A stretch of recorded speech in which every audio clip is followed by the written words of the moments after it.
So let's look at how we're going to graph sine and cosine functions where we're going to change the period. Now the period is the length of the sine curve, length of the initial interval. And that is determined by the value right here. It's the coefficient attached to the x. And so our normal period for a sine and cosine graph is 2 pi. And now we need this formula 2 pi divided by b, because the b value is going to change what normally happens with the period. So let's look at a couple of examples. And for the examples that we're going to do today, we're going to do all the work on our binder paper, but then we're going to actually make the graphs on graph paper because there's not going to be enough space to do it on our binder paper. All right, so let's look at this graph, y equals the sine of 2x. Now something is happening to the x. Before, we had a sine function and we were adding to it or multiplying to it. But now something is actually happening to the x itself, which changes these x's. And so what you want to think about is you want to think about how would this 2x affect the 0? Or how would the 2x affect the pi over 2? And what you're really doing is you're taking this whole value and setting it equal to a current x value and solving. And so what I would normally do is I would say let's divide everything by 2, but it's going to be a lot easier instead of doing dividing to multiply by reciprocals. So what I'm going to do is I'm going to actually multiply both sides by 1/2. And what that's going to do is it's going to cancel out on this side and just give me x equals 0. Now, I would need to do that for all 5 of these points, but I don't want to sit here and waste my time sitting here and multiplying and solving each one of them individually. So what I'm going to do is I'm going to look at what this process was. What was the step that I did to undo this 2 times x? And so what I did was I multiplied by the reciprocal of whatever was in front. So that's what I'm going to do to all of these x values. All right, so over here, now I'm going to be manipulating theta. All right, and so for theta, you're not going to do 2 times what you see. You have to do this reciprocal idea of how would I solve it if I was trying to move all of these x values. And so instead, I'm going to have to take 1/2 of theta to figure out where these are going to move. All right, and so to all of these thetas, I'm going to have to multiply by 1/2. All right, so I'm multiplying each of these fractions by 1/2. Now that's going to be a little bit frustrating for some of you because that means that you have to work with fractions. All right. Now some of this can be done quickly on a calculator, but you want to try to get in the habit of doing it without a calculator. And what I'm going to do is I'm going to put my new x coordinate to the left here. So 1/2 times 0 is 0. Now, I'm multiplying the numerators together and then the denominators. So 1 times pi is pi, but then 2 times 2 is 4. So what it's doing is it's shifting my pi over 2 coordinate, and it's changing it now to a different position.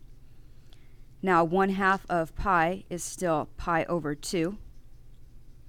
And again, 1 times 3 pi gives me a 3 pi in the numerator, but a 4 in the denominator. And now 1/2 of 2, again, this is the same thing as like 2 over 1. And so the 2's are going to cancel, and I'm just going to have a pi. So what's happened is the period is now being modified by this number in front, but it's not, when you're doing things to the x, it's the opposite of what you see, all right? Because again, you're trying to set an equation, equal, and solve. Now nothing else is happening to the sine function. So when I'm writing y equals the sine of x, this is the normal output values for sine of x have not changed. The only thing that's been modified are the input values. So for my sine of x values here, I'm going to just write my normal functions. So if I start going through all the process of things that we've done before, all right, this absolute value of a is still my amplitude, right?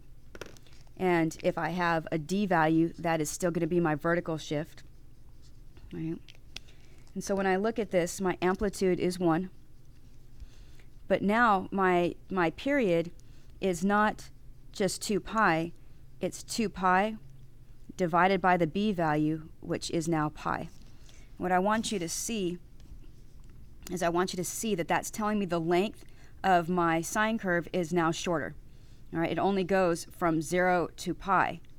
All right, and that's okay. What that means is it's going to make one full sine picture faster. Right? Now my domain, if I look at these x values, it started at 0, and now it's ending at pi. So that's going to be my new ending place. Right? My range has not changed. All right, my y values for my range are still from -1 to +1. And since I don't have a plus or minus here, my midline is still at y equals 0. Right? And so what I want to do is I want to be able to now graph these values. Right? So let's take our graph paper. Right? Let's try to make a graph now. So you can see that my graph doesn't need to be very tall. All right? So what I'm going to do is I'm actually going to write the function that I'm getting ready to graph so I know when I look at my notes which one it is. All right? And I'm going to make my y-axis now. Here's 1 and -1.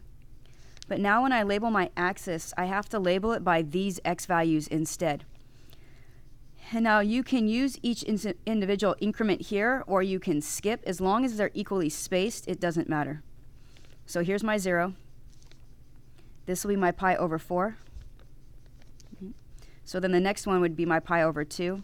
You can see that it ends up getting kind of squished in there if I use every single increment. Right?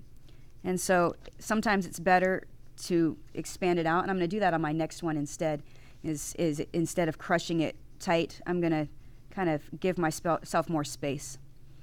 All right, but once you label the new x labels based off of where the new positions are going to be, the rest of it is plotting points.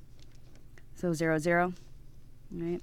At pi over 4, I'm 1. So you're going to start noticing that it's the exact same picture as it was before, but it's a lot shorter to get there. So instead of my increments going pi over 2, pi, 3 pi over 2, and 2 pi, it's condensed. So what I'm going to do is I'm actually going to expand this out a little bit, and I'm going to show you what the original graph looked like. So an original sine curve starts here, but remember at pi over 2, it hit here, here, and here. So I'm going to actually kind of do like a little mini sketch so you can see how it changed. So this one that I'm doing in pencil, this was our normal sine curve.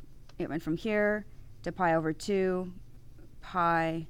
All right, this is what it was graphing before. And so now you have the same hill and then valley, but a lot faster. So this period is going to change how quickly, how condensed in our sine function is.